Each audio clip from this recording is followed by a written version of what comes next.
O arcanjo Miguel, apenas Miguel, é designado como um arcanjo pela Bíblia em Judas 9.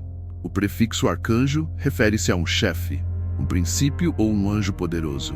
Como resultado, Miguel ascendeu à posição de anjo acima de todos os outros anjos, e agora é considerado o primeiro príncipe do céu, de acordo com a hierarquia em Judas 1, verso 9.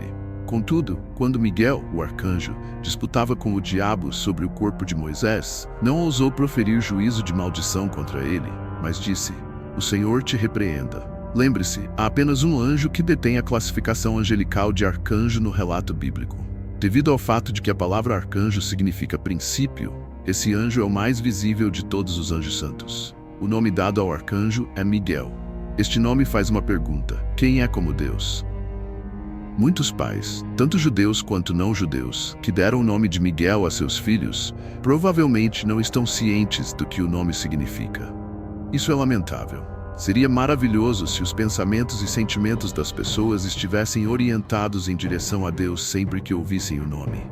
Como veremos, homens que receberam visitas angelicais frequentemente expressaram o desejo de adorar a criação em vez do Criador. Portanto, como é natural, o nome Miguel, o arcanjo, nos chama a voltar nosso olhar para o Deus Todo-Poderoso. Ele deve permanecer sozinho, pois a Bíblia nunca se refere a arcanjos como um grupo, apenas ao próprio arcanjo.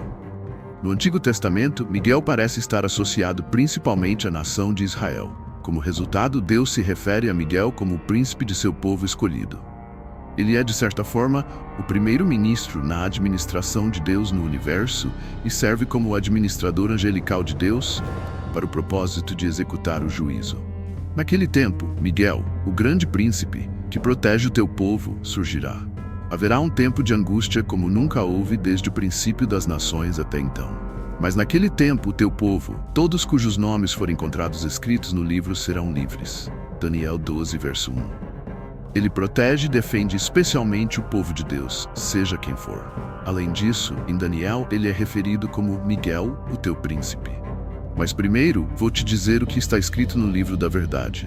Ninguém me apoia contra eles, exceto Miguel, o teu príncipe. Daniel 10, verso 21. Ele é o mensageiro de Deus para a lei e o juízo.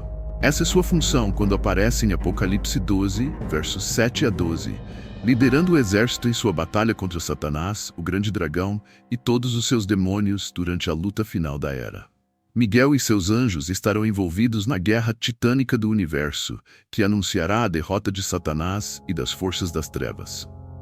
Em preparação para a luta, a Bíblia nos ensina que Miguel finalmente sairá vitorioso. O inferno tremerá, o céu se alegrará e celebrará. Este Satanás já foi chamado de Lúcifer, o filho da manhã. Ele foi expulso do céu com seu exército rebelde e ainda está lutando hoje. Satanás pode parecer estar ganhando a guerra, pois venceu várias batalhas significativas, mas o resultado final é inevitável. Ele será derrotado um dia, e seus poderes serão tirados dele para todo sempre. As forças das trevas serão despedaçadas por Deus. Como poderia ocorrer esse conflito no universo perfeito de Deus? Muitas pessoas se perguntam. O apóstolo Paulo chama de mistério da iniquidade, pois já opera 2 Tessalonicenses 2, verso 7. Embora não tenhamos recebido tantas informações quanto gostaríamos, sabemos uma coisa: os anjos que caíram o fizeram porque se rebelaram contra Deus. Deus não poupou os anjos que pecaram, mas os lançou no inferno e os entregou aos abismos da escuridão, reservando-os para o juízo. 1 Pedro 2, verso 4. Talvez o trecho comparável em Judas 6 coloque a culpa mais diretamente nos ombros dos anjos que não guardaram seu principado, mas deixaram sua própria habitação. Ele os tem reservado em prisões eternas, sob densas trevas para o juízo do grande dia. Assim, a desobediência de Lúcifer a Deus e a subsequente queda de possivelmente 1/3 dos anjos que se juntaram a ele em sua maldade foram o maior desastre na história de toda a criação. Quando aconteceu entre o início da criação e a entrada de Satanás no Jardim do Éden, a pergunta importante não é quando os anjos foram criados, mas quando eles caíram. É difícil acreditar que o pecado deles tenha ocorrido antes de Deus colocar Adão e Eva no jardim. Por inferência, até este ponto, até mesmo a criação angelical era boa. Quanto tempo Adão e Eva estiveram no jardim antes que os anjos caíssem e Satanás tentasse o primeiro homem e mulher? Poderíamos nos perguntar. Essa é uma pergunta que deve permanecer sem resposta. Parece refletir uma crise no mundo presente. Isaías 14, versos 12 a 14, registra a origem do conflito. Como caíste do céu, ó Lúcifer, filho da alva, como foste cortado por terra, tu que debilitavas as nações. E tu dizias em teu coração: subirei ao céu, acima das estrelas de Deus, exaltarei meu trono e no monte da congregação me assentarei aos lados do norte. Subirei sobre as alturas das nuvens e serei semelhante ao Altíssimo. Antes de sua rebelião, Lúcifer, um anjo de luz, é descrito em termos brilhantes, filho do homem. Levanta uma lamentação sobre o rei de Tiro e diz-lhe: assim diz o Senhor Deus, tu és o selo da medida, cheio de sabedoria e perfeita em formosura. Estiveste no Éden, jardim de Deus. Toda pedra preciosa era tua cobertura, sardônio, esmeralda e ouro. Em ti se faziam os teus tambores e os teus pífaros. No dia em que foste criado, foram preparados. Tu eras o querubim ungido para proteger, e te estabeleci no monte santo de Deus. Estavas no meio das pedras ardentes. Andavas perfeito em teus caminhos desde o dia em que foste criado, até que se achou iniquidade em ti. Na multiplicação de teu comércio, encheram-se de violência teu interior, e pecaste. Pelo que te lançarei profanado do monte de Deus, e te farei perecer, ó querubim protetor, no meio das pedras ardentes. Elevou-se teu coração por causa de tua formosura. Corrompeste tua sabedoria por causa de teu esplendor. Por terra te lançarei, diante dos reis te porei, para que te contem. Ezequiel 28, versos 12 a 17. Alguns acreditam que quando o anjo Lúcifer se rebelou contra Deus e suas obras, até 1/3 dos anfitriões celestiais do universo se juntaram a ele em sua revolta. Como resultado, a luta que começou no céu continuou na terra e culminará em Armagedon, com Cristo e seu exército angelical triunfando. Isso explica por que Satanás foi chamado de estrela da manhã antes de sua queda. E João acrescenta um qualificador a essa descrição. E sua cauda levou após si a terça parte das estrelas do céu e as lançou sobre a terra.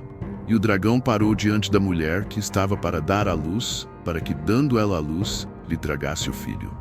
Apocalipse 12, verso 4. Sabemos que a terra é o cenário do conflito.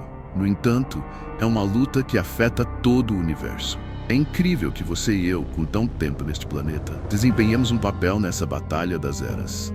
É incrível para nós que seres sobrenaturais do espaço exterior estejam envolvidos em uma luta por este planeta.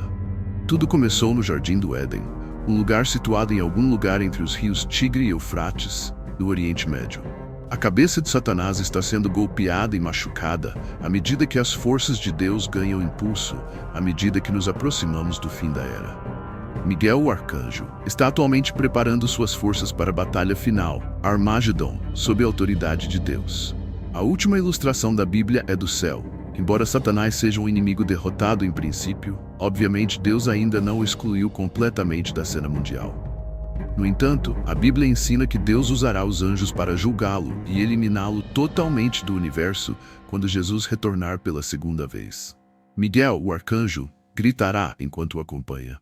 Além de proclamar as maravilhosas notícias de que Jesus Cristo retornou, ele também prega a mensagem da vida para todos que morreram em Cristo e aguardam a ressurreição.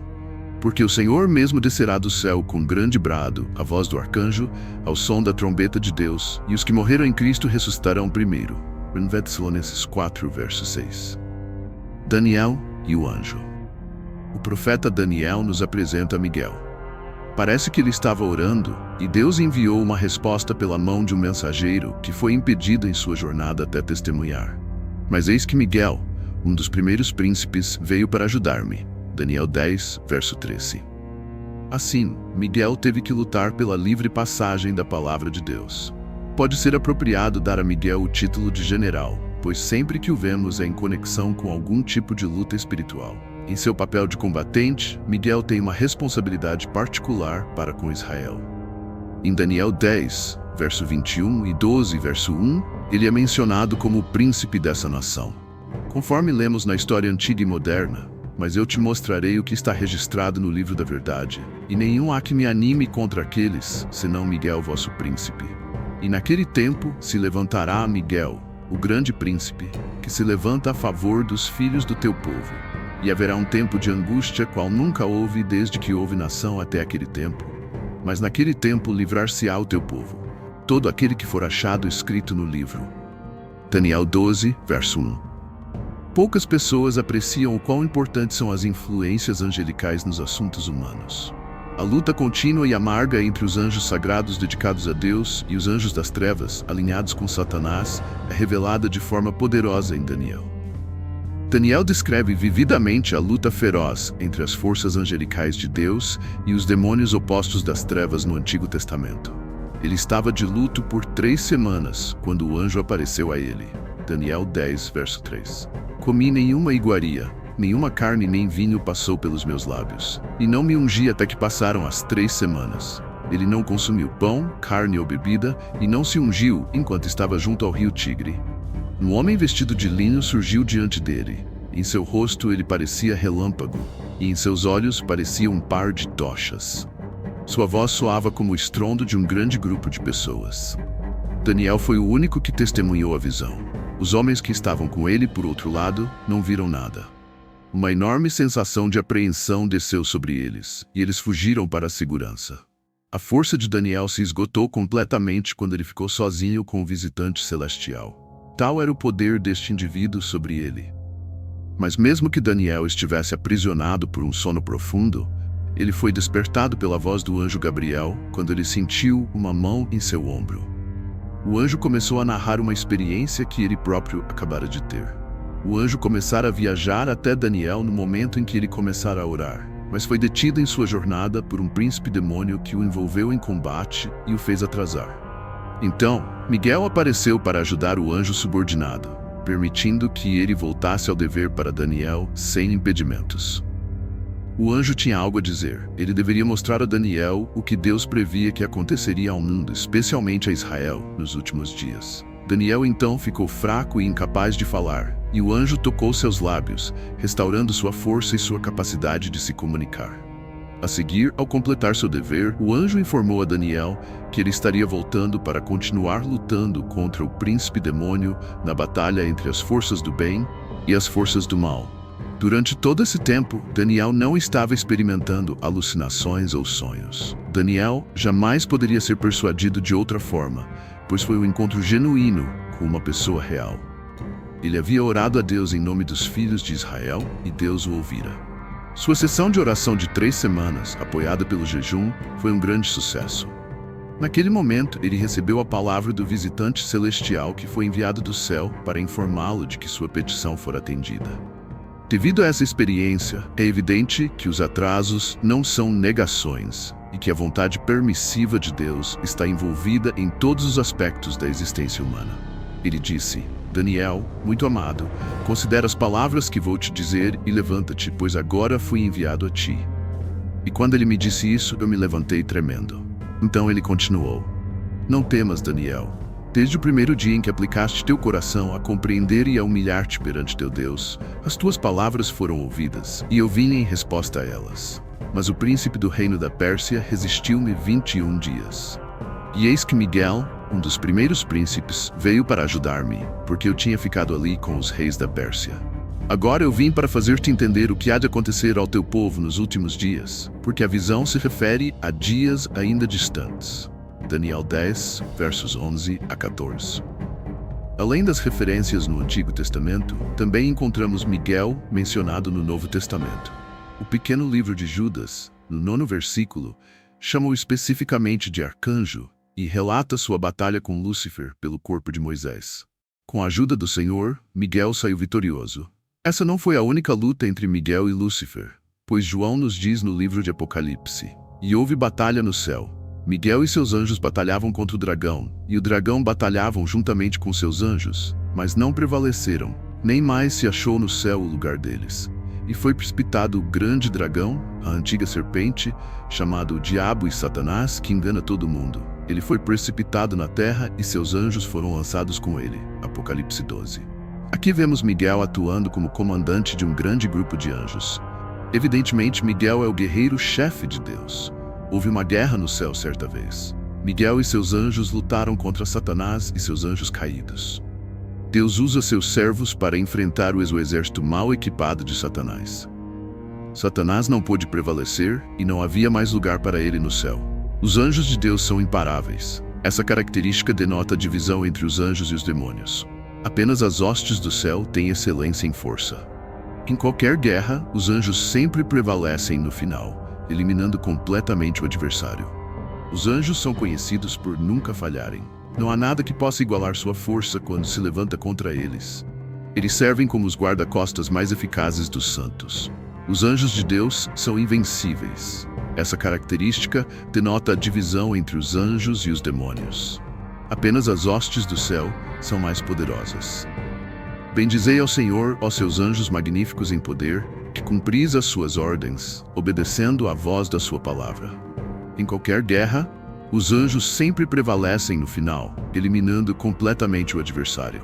Os anjos são lendários por nunca falharem. Não há nada que possa se levantar contra você que iguale a força deles. Eles constituem os guarda-costas mais eficientes do santo. Miguel emerge como uma figura central na proteção do povo de Deus, ilustrando a confiança na divina providência e na vitória final das forças celestiais. E hoje, se você deseja se reconciliar com nosso Salvador Jesus Cristo, por ter se afastado dos caminhos, ou quer iniciar uma nova jornada, uma salvação eterna, comente aqui embaixo. Eu te aceito, Senhor Jesus, como meu Senhor e Salvador da minha vida. Até a próxima.